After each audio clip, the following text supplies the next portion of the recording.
오늘은 골목길 주행, 골목길 주행하면서 오른쪽 장애물에 대한 착폭감을 잡는 거. 오른쪽 장애물, 사실은 우리가 좌우가 좁을 때 왼쪽으로 붙이시면 편하긴 해요. 왜 그러냐면 내가 운전자가 왼쪽이 잘 보이니까. 하지만 차가 우측 통행이다 보니까 앞에 차가 올 때는 오른쪽으로 피해줘야 될 때도 있죠. 대부분 오른쪽으로 피해 주셔야 되죠. 그럴 때 오른쪽 착폭감을 어느 정도 잡을 줄 아셔야 돼요. 그래서 우리가 이제 보통은 우리 능선, 우리 본넷도 약간 보이죠. 우리 차체 대시보드 뒤에서 창문 바깥쪽 우리 차체가 약간 3분의 1 정도 보이는데, 이제 능선을 잡는, 능선으로 착폭감을 잡는 방법은 보통은 뭐 포스트기라든가 요즘에 이제 초보분들을 위해서 그런 스티커 같은 것도 많이 팔긴 하는데, 여기 절반, 내 대시보드를 한 반 정도 나누세요. 여기다가 뭘 붙여 놓으시든가 방향제라든가 혹은 또 뭐 스티커라든가 포스트기라든가 이렇게 붙였을 때 여기서 더 안쪽으로만 안 들어오면 오른쪽 장애물과 내 차가 닿진 않아요. 이 오른쪽에서 겹쳐지는 건 상관이 없고, 요 반으로 나눴을 때 운전자 쪽까지 넘어온다 그러면 좀 위험하다. 사실 지금 우리 앞차 보시면 요거랑 약간 겹쳐지진 않았죠. 겹쳐지진 않았는데 여기서 이제 더 들어가면 조금 위험할 수는 있다는 거야. 그렇죠? 오른쪽 장애물이. 뭐 밖으로 나갔을 때도 똑같아요. 일단은 주차장 같은 데서도 어느 정도 착폭감을 좀 잡을 수는 있어야 되겠죠. 그래서 차가 안 오면은 상관없지만 차가 오면 우측으로 내가 붙을 수 있어야 되겠죠. 오른쪽 기준점으로 봤을 때 반 안으로 들어오지 않게, 그러면 한 50cm 정도 여유가 있는 겁니다. 뭐 이런 거를 뭐 사고 이럴 필요는 없어요. 뭐 집에 있는 거 종이 같은 거 하나 붙여 놓으시면 약간 기준점 잡기가 편하죠. 바닥의 선도 마찬가지로 이렇게 겹쳐져 보여요.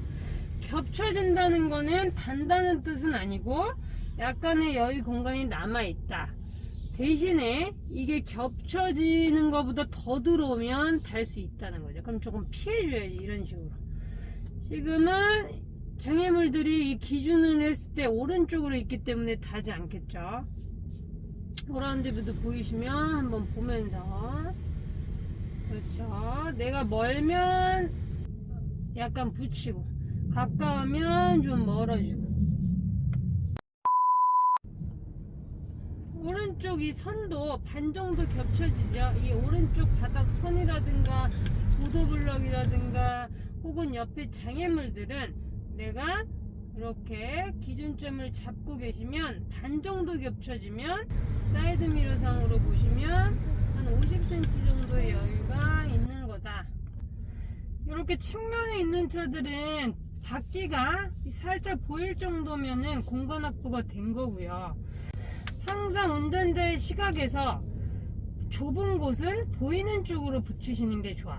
내가 왼쪽은 왼쪽 차를 다는지 안 다는지는 내가 옆 창문이든 이렇게 옆으로 체크가 되지만 오른쪽은 말 그대로 감이죠. 물론 사이드미러를 보면서 앞에 여유를 체크할 수는 있지만 어쨌든 좌우가 좁을 때는 안전한 쪽으로. 차들 이렇게 불법으로 주정차 많이 해놨죠. 상가나 뭐 식당 같은데. 그러면 이제 중앙선이 약간 넘어서 상대방이 오는지 안 오는지 보면서 피해 다니셔야 돼요. 그런데 우리가 항상 피할 수 있는데 미리 기다려 주시는 게 좋아. 피할 수 있는 데서. 그리고 이렇게 일방통행이라고 써있는지도 확인을 하셔야 돼요. 지금은 오른쪽은 금지 표지판이 있고요. 왼쪽으로 일방입니다. 왼쪽 일방통행 표지판 있고요. 보행자 있을 때는 항상 먼저 보내고 보행자 등 뒤로 가셔야 돼. 보행자가 차를 별로 신경 쓰질 않아요. 운전자가 조심하고 운전자가 피해 다니셔야 됩니다. 이때도 앞으로 많이 넘어가는 것보다는 왼쪽으로 붙어 나가는 거죠. 이런 식으로. 사이드 보면서 간격 체크가 되니까. 일방통행 표지판 항상 골목 같은 데 오시면 체크하셔야 됩니다. 직진 일방통행이죠. 그러니까 반대쪽에서 차가 오면 안 되겠죠. 저렇게 오면 안 되겠죠. 저차 오지 말아야 되겠죠. 여기 일방이죠. 바보 같은 것 같습니다. 잘 아무리 본인이 이쪽에 가깝다 그래서 저렇게 편한 쪽으로 나가면 안 됩니다. 저차 근데 결국은 저렇게 나가죠. 지키지 않고. 정말 짜증납니다. 운전할 때 다들 왜 저러는지 모르겠어요. 그죠? 좀 법도 좀 지키고 제발.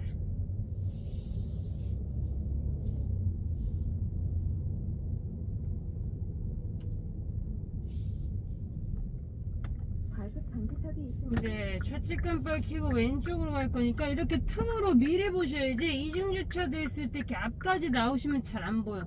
이렇게 미리 멀리서부터 틈에 있을 때 차가 오는지 체크를 한번 하시고요. 좌우에 차가 오는지 보고 저는 좌회전 할 거니까 왼쪽. 이쪽 안 보이면 그냥 스물스물 천천히 나가세요. 내가 안 보여도 상대방이 나를 봐준단 말이야. 앞머리 나오는 거. 차 오죠? 서로 계산하는 거예요. 첫 차가 봤을 때 내가 오른쪽에 공간이 있기 때문에 피할 거라고 예상을 하죠. 들어오죠? 피해줘야 돼요. 그렇지. 이렇게. 첫 차도 내가 만약에 오른쪽 못 피할 것 같으면 안 들어와.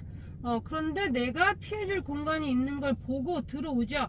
그럼 내가 미리 기다려주고 앞차 빠지면 들어가시면 되는 거야. 무조건 좁은데 같이 밀고 들어가시면 힘들죠. 서로 약간씩 움직이면서 공간이 나올 수는 있지만 아주 힘들고 번거롭죠. 제일 좋은 건 미리 피할 수 있는 공간에서 살짝 기다려주는 거죠. 그래서 차는 우측통행, 우리나라는 우측통행이에요. 내가 왼쪽이 넓다 그래서 왼쪽으로 피해 주시는 게 아니고 오른쪽으로 피해 주셔야 되고, 만약에 오른쪽으로 피할 수 없을 경우에는 그냥 진행을 하시면 상대방이 기다려 주겠죠. 이렇게 신호가 없는 교차로는 좌우 체크 하셔야 돼요. 내가 먼저 진입이 됐으면 이제 상대방들이 기다리겠지만, 신호가 없는 교차로는 일단 좌우 직진차 우선인데 교차로 진입될 때까지는 사각지대가 크기 때문에 신경을 많이 써주셔야 돼요. 일단 교차로 진입이 된 차들은 우선권이 주어지기 때문에 양보를 해주셔야 되고요.